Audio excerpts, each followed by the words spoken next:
Hi, my name is Raquel Berman, and I'm doing video reflection number 2 on chapters 1 and 8 of originals. So the first question asks about Adam Grant's definition of originality. He first started out defining the words original by a noun and an adjective, and I agree with the noun definition that says a thing of a singular or unique character, a person who is different from other people in an appealing or interesting way, a person of fresh initiative or inventive capacity.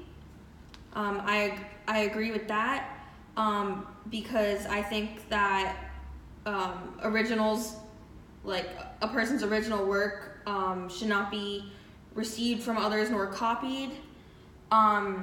They should take initiative and make visions come to reality. And his definition was more of involving originality involves introducing and advancing an idea that's relatively unusual within a particular domain and that has the potential to improve on it. I agree with that as long as the idea is not copied, because I read that many people are vulnerable to kleptomnesia, which means accidentally remembering ideas of others as their own. I feel like his definition is pretty good as long as to make sure to not copy ideas of others. But I really do think, reflecting myself, I think that the ability to think independently and creating and creatively and not copying other people's work. So number 2, what does Adam Grant mean by we live in an Internet Explorer world? Well, this was really cool. I thought it was interesting how Michael Hausman did a project on, he pretty much wanted to find information about which internet browser employees had used when they logged in to apply for jobs to figure out, starting to figure out why they sit at their jobs longer. And then he did the same thing for absences for work, and he found that employees who used Firefox or Chrome to browse the web remained in their jobs for 15% longer than those who used Internet Explorer or Safari. Also, he found that the Firefox and Chrome users had significantly higher sales, and that the customers were happy, and the customer service agents who accepted the defaults of Internet Explorer and Safari approached their job in the same way. They stayed on script in the sales calls. They followed the same operation procedures for handling customer complaints. And one thing that they saw, that their job descriptions is fixed, so when they were unhappy, they didn't do anything about it, they just quit.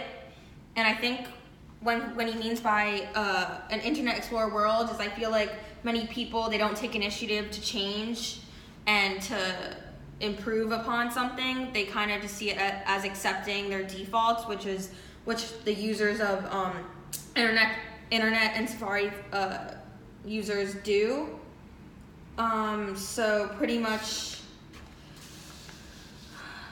justifying the, pretty much we do live in an Internet Explorer world. People just accept the way that things are, and they don't do things differently, and they don't go out of their way, and that's pretty much the idea. And it's possible that they're not as satisfied with their jobs. And then also, according to Adam Grant, originality does not require extreme risk-taking. It's a myth. Do you agree? Why or not? I personally see both sides of this, because I do think that my personal opinion is that originality does require risk-taking. I mean, you're coming up with these ideas that are creative and inventive, and you don't know how other people are going to react or what the impact can be on those ideas. And I think that there is some sort of risk, but I also do see that some people are motivated and pushed by others, and they really, in reality, don't want to avoid risk-taking. So I think it really just depends on the person, but I agree and disagree at the same time. And also in chapter 8, if you want to modify people's behavior, is it better to highlight the benefits of changing the cost or not changing?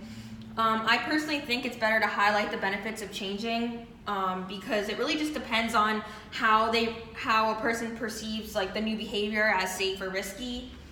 If you emphasize the good things that can happen, it motivates employees. And the example that they used was the CEO motivated his executives to take more of an active role and pretty much kind of push them to put another company out of business, so it it motivated them and it generated ideas.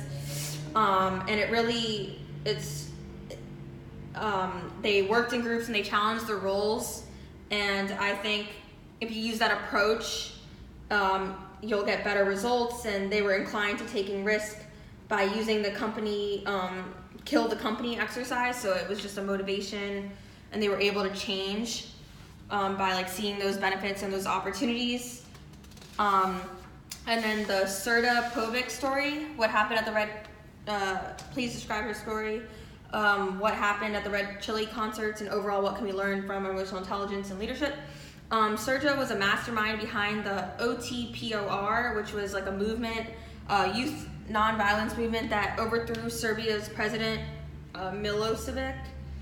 Serta went through a lot, as in he suffered through ethnic cleansing and martial law, and his mom's building was actually bombed. He was arrested, jailed, and beaten. Pretty much he created this symbol that outsourced inspiration. It was a black clenched fist, which like we can learn how to conquer fear and apathy.